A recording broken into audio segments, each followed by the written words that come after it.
Hello guys, welcome back to 1878 Blues. This is the match preview for Aston Villa v Everton, the second league game of the season. Yeah, not gonna lie, I'm not feeling that confident with this one, for obvious reasons. I think it's ever since Aston Villa got promoted back into the league that we haven't beat them.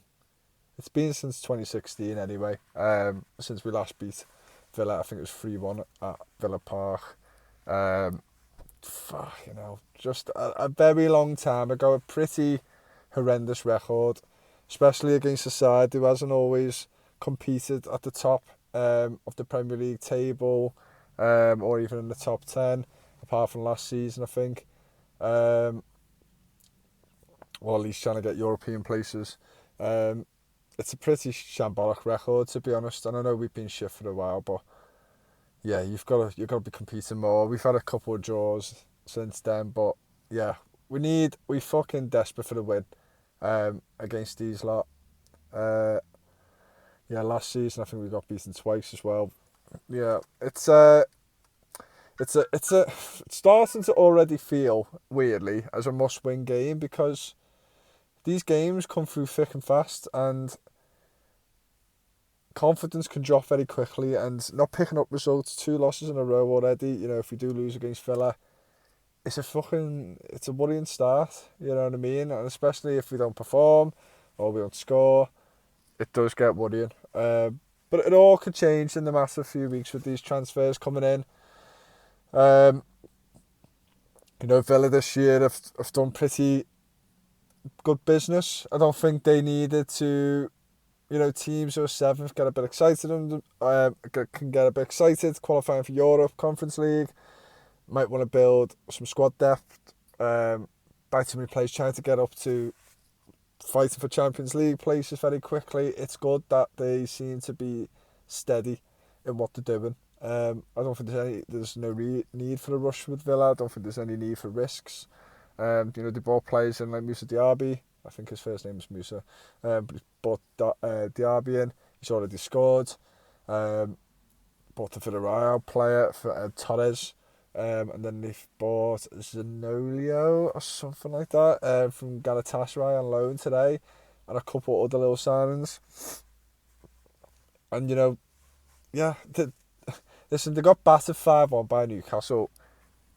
You shouldn't be conceded 5 on the first day in the Premier League against anyone. Newcastle aren't Man City yet, so it's still inexcusable for them to concede 5 and get beat in that way.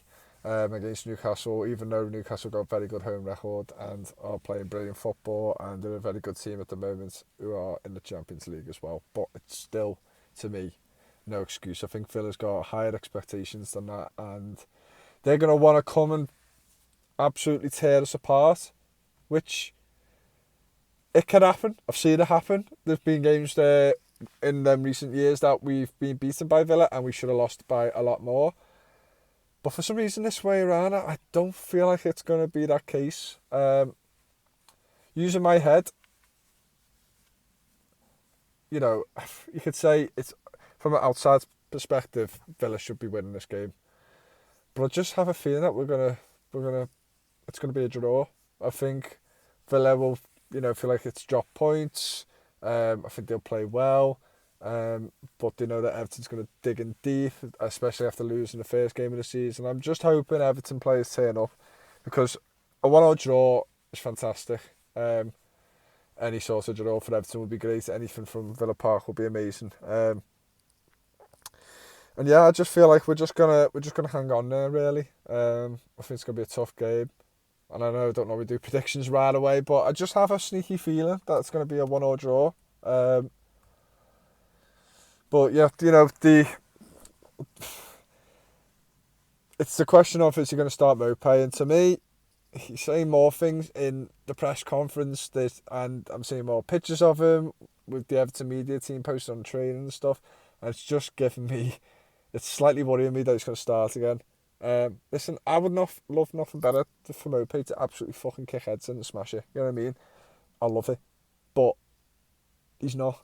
He's just not good enough. That's simple as that. He can get himself in all the good positions he wants.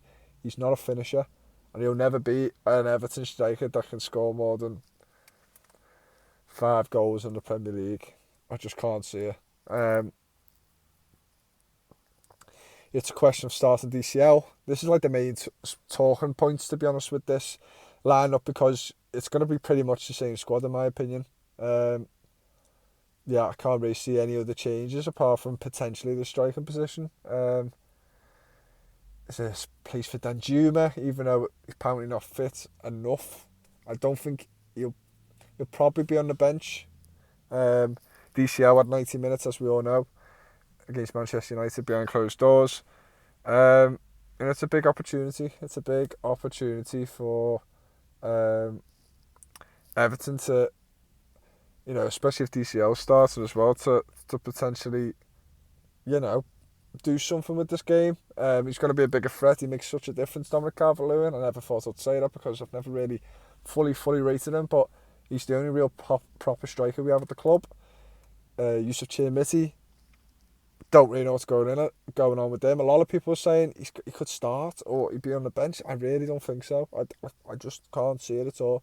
If anything's going to be on the bench, but I doubt that. But there's rumours that Tom Cannon's going back to Preston on loan, so there could be space on the bench. Obviously McNeil's still out. Coleman's still out. I think there's another player as well. Can't think off the top of my head, but Damari Gray won't feature. Sorry, I'll get this light back on. Damari Gray won't feature. My God, Jesus Christ. Damari Gray won't feature because obviously it looks like at any point now he's going to move to Fulham. But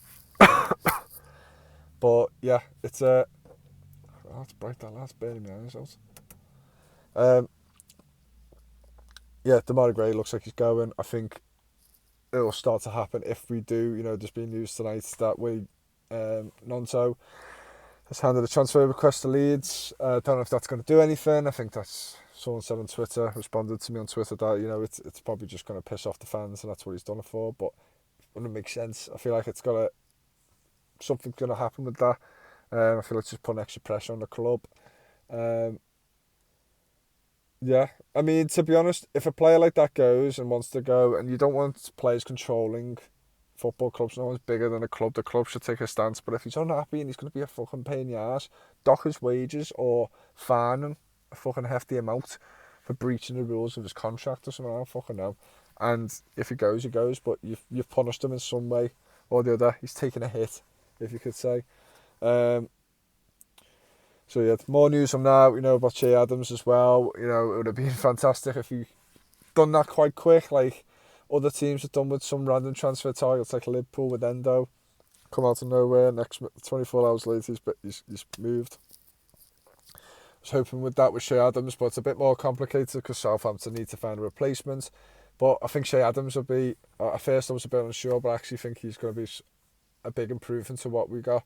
Even though his goal scoring record isn't great, I believe he's not playing for the team who, we're struggling at the moment like Southampton last season, but I think he'll get more opportunities at Everton to put them away, especially with some of the signings we've made. So, Jack Harrison as well is obviously unavailable. That could be one of the other players I was thinking about before. Joined on loan. It's an excellent signing, in my opinion. It's looking good. You just get worried about the odd things. Like, I don't think Onana's going to leave now because it's just a bit too late in the transfer window. But yeah, real positive signs. And listen, it might not come from this game. Villa are missing big players themselves, but for a long period of time. Buendia, Tyrone Mings. I'm pretty sure someone else could be out as well, but I can't recall. But listen, they're going to be a threat. Watkins is going to be a danger no matter what. There's still a good footballing side. Maybe it's the kick of the arse they needed. Listen, they're going to be a threat no matter what.